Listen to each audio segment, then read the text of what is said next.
Present indefinite tense का negative tense पढ़ेंगे हम आज। हमारा ये तो हमारा सिंपल सा एक पहचान मानो चाहे नियम मानो, है ना। तो नेगेटिव नियम का जो नेगेटिव वाक्य बनाएंगे उसका नियम क्या है? नेगेटिव वाक्यों में नॉट का प्रयोग होता है और कभी नहीं कभी भी नहीं के लिए नेवर का प्रयोग होगा। ठीक है, अब इसका नियम देखते हैं कैसा है। पहला नियम है ही, सी, इट तथा सिंगुलर नाउन्स के साथ डज नॉट एवं मुख्य क्रिया की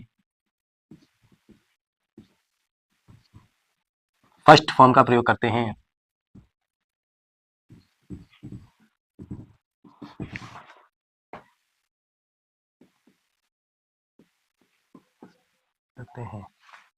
इसी का दूसरा नियम है आई, बी, यू, दे तथा प्लूरल नाउन्स के साथ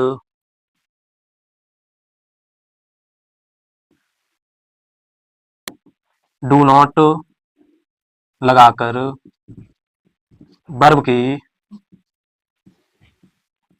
फर्स्ट फॉर्म का ही प्रयोग किया जाता है।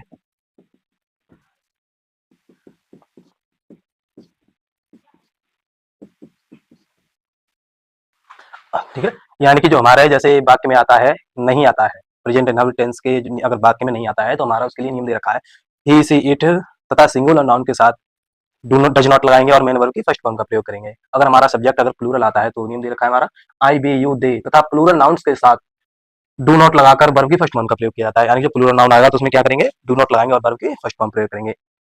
अरे ऐसे तीसरा नियम दे रखा है अगर वाक्य में कभी नहीं, कभी भी नहीं, नहीं आता है तो कभी भी नहीं, कभी नहीं की अंग्रेजी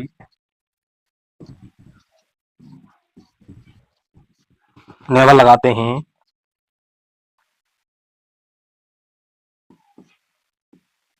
नेवर के साथ सहायक क्रिया डज, डू का प्रयोग नहीं किया जाता है।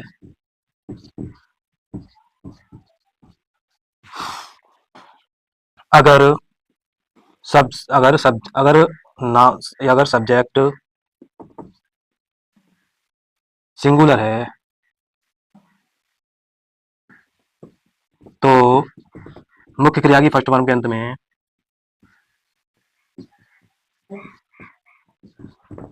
फर्स्ट फॉर्म के अंत में एस या एस लगा देते हैं।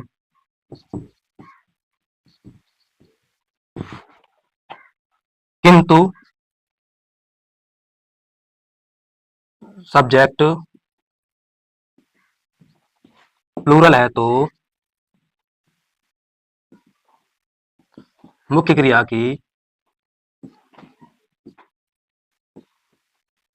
फर्स्ट फॉर्म का ही प्रयोग किया जाता है।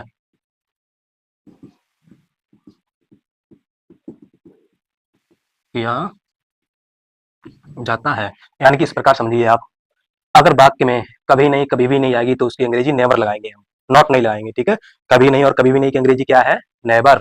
अगर नेवर का प्रयोग हो रहा है तो सहायक क्रिया उसमें डू या डज नहीं आएगी, है ना। अगर नेवर वाले वाक्य में कभी नहीं कभी भी नहीं की अंग्रेजी नेवर लगाएंगे तो सहायक क्रिया डू और डज का प्रयोग नहीं होगा। अगर सिंगुलर हमारा सब्जेक्ट है यानी कि हमारा सब्जेक्ट एक वचन करता रहेगा तो नेवर के बाद जो हमारी मेन मुख्य क्रिया लिखी जाएगी उसके अंदर क्या लगा देंगे? ऐसी एस लगा देंगे। अगर हमारा सब्जेक्ट प्लूरल रहता है यानी बहुवचन करता रहता है तो मुख्य क्रिया की फर्स्ट फॉर्म का प्रयोग होता है। ऐसे हमारा नियम क्या देते, इस नियम में समझ लो आप, अगर वाक्य में कभी नहीं कभी भी नहीं आता है तो कभी नहीं कभी भी नहीं की अंग्रेजी नेवर लगाते हैं। ठीक है, क्या लगाते हैं? नेवर लगाते हैं। नेवर के साथ सहायक क्रिया डू और डज और डू का प्रयोग नहीं होता है। ठीक है, नेवर के साथ सहायक क्रिया किसका प्रयोग नहीं होगा? डज और डू। डज और डू क्या है? यहाँ सहायक क्रिया है, तो नेवर आ जाएगी तो ये प्रयोग होगा, डज और डू होगा प्रयोग, क्या नहीं होगा? नहीं होगा। ठीक है, ये हमारा नियम में दे रखा है।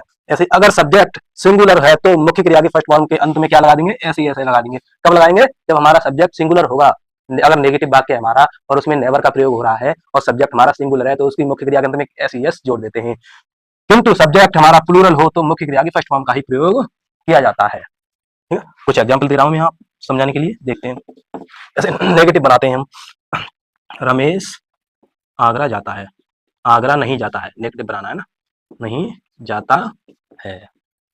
तो उसमें रमेश हमारा सब्जेक्ट है, रमेश नहीं आ गया तो नहीं के लिए हम क्या लगाते हैं, अगर हमारा सिंगुलर सब्जेक्ट हो तो डज नॉट, डज नॉट। जाता की क्या है, गो टू आगरा।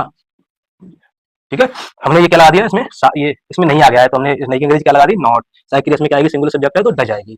बात समझ आ रही है। ऐसे ही दूसरा एग्जाम्पल है हमारा इसमें, तुम अपना काम नहीं करते हो,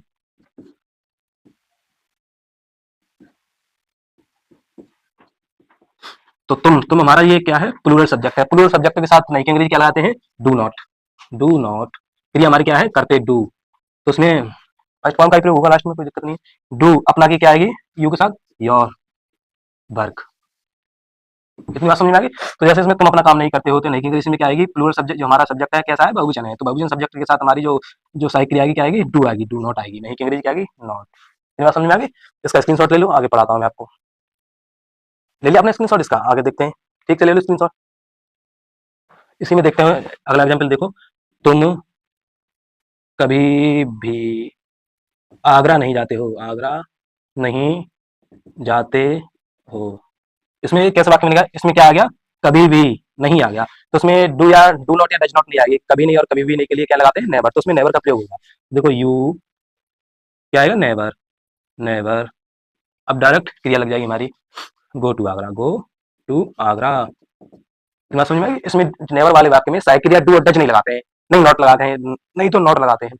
कभी नहीं, कभी भी नहीं, कभी नहीं करो कभी भी नहीं के लिए नेवर का ही प्रयोग किया जाता है, इतनी बात ध्यान रखो। ठीक है, एक और एग्जाम्पल देख लो साधारण। हम राम रोजाना स्नान करता है, सॉरी राम कभी भी खाना नहीं खाता है, खाना नहीं खाता है। ये क्या, राम कभी भी खाना नहीं खाता है, तो राम सब्जेक्ट है हमारा, तो कभी भी नहीं के लिए क्या लगा देते हैं, नेवर, नेवर। अच्छा हमारा इसमें राम अब क्या लगा देंगे, खाता की ईट, इसमें ईट, तो राम हमारा सिंगुलर सब्जेक्ट है, तो नियम क्या कह रहा है, अगर नेवर वाले वाक्यों में सब्जेक्ट हमारा सिंगुलर हो तो मेन वर्ब के अंत में क्या लगा देंगे, ऐसे ही एस लग जोड़ देते हैं, तो उसमें क्या जुड़ जाएगी, एस। तो क्या होगा, Ram never eats the food. मत होना जिंदगी में कभी भी किसी भी वक्त तेरा नाम बन सकता है, अगर दिल में हो आग हौसले हो बुलंद तो अखबार बेचने वाला बच्चा भी अब्दुल कलाम बन सकता है। पढ़ते रहिए, आगे बढ़ते रहिए।